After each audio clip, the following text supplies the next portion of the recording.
This is my mom's account of September 11, 2001. What were you doing that day?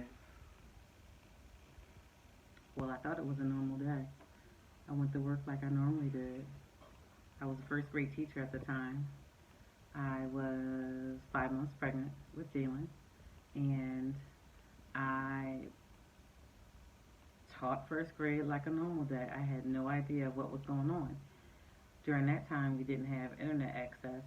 I mean, we had email and I guess a search engine, but I don't remember in the year 2001 having well, I know we didn't have access to the internet. Social media hadn't taken on the form that it's taken on at that point in our life. So my classroom was near the end of the building, and so my windows overlooked the parking lot. So what was strange to me that day was that people kept coming to pick up their kid, and I thought to myself, it's a gorgeous day outside. Why are people leaving early? But I never figured out what it was. Even when we went to eat lunch, no one talked about it because no one knew. My principal was aware of it, the secretaries were aware, but they were told not to tell anyone. So if when you're a teacher, you're self-contained. And you're in a classroom with the kids all day long, and you have no idea what's going on. Like I don't have access to now and then didn't have access to the internet, um, social media, or the news. Like we didn't look online for the news.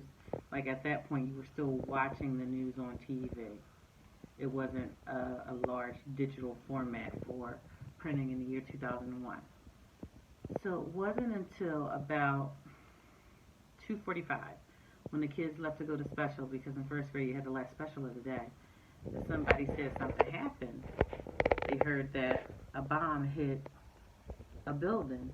2:45. Now, clearly, the first plane struck shortly after 8:30 in the morning.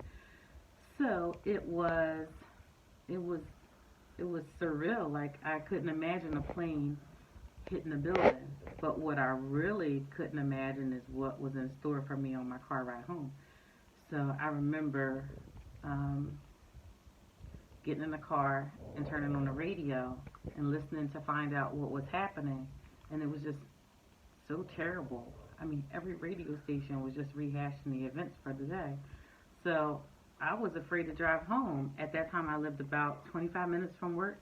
So I'm like, is it safe to drive home? Is somebody going to be like, I didn't know. I just didn't know what was going on. So and I was pregnant. I was afraid. I'm like, wait. So at the time, I called my husband, and I'm like, is it safe to drive home? Like, should I stay here? Like, what should I do? You have to turn the camera. I'm like, not in it anymore. Oh, my bad. Yeah. So I'm like, what should I do? And then it was it was the scariest car ride ever, because here I am, 26 years old, pregnant with my first child, and I'm like, is it the beginning of World War III?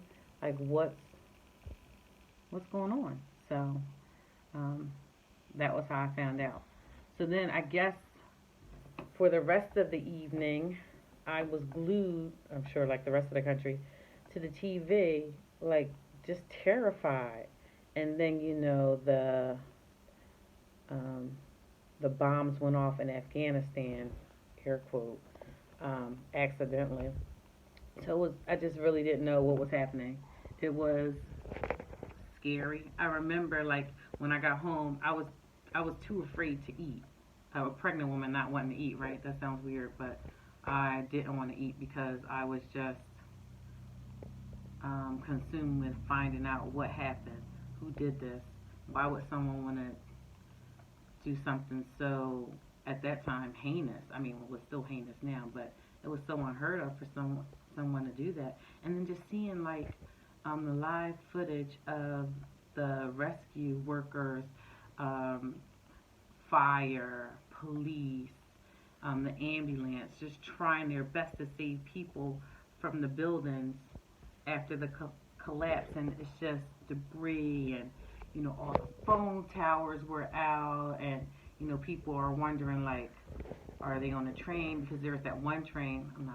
You're taking me out of the frame.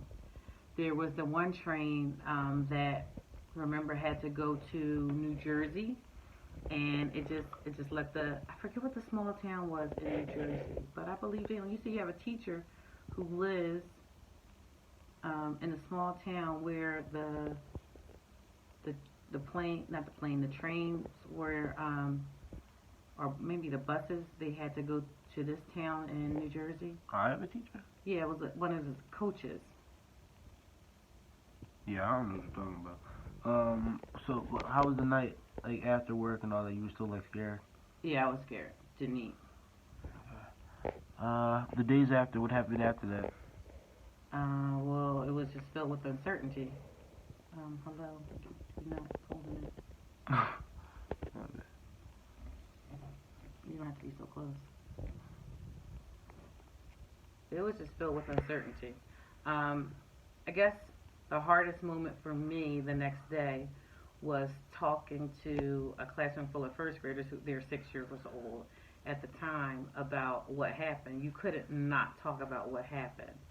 And the building that I work in is at the time it was about 30% ESL, English as a second language. So a lot of the children that were there, they follow the Muslim faith. They come from Bangladesh. They come from parts of India. So Egypt, the Philippines, you name it. But they do have a large Muslim population, and so I didn't want them to be afraid. Jalen? My bad.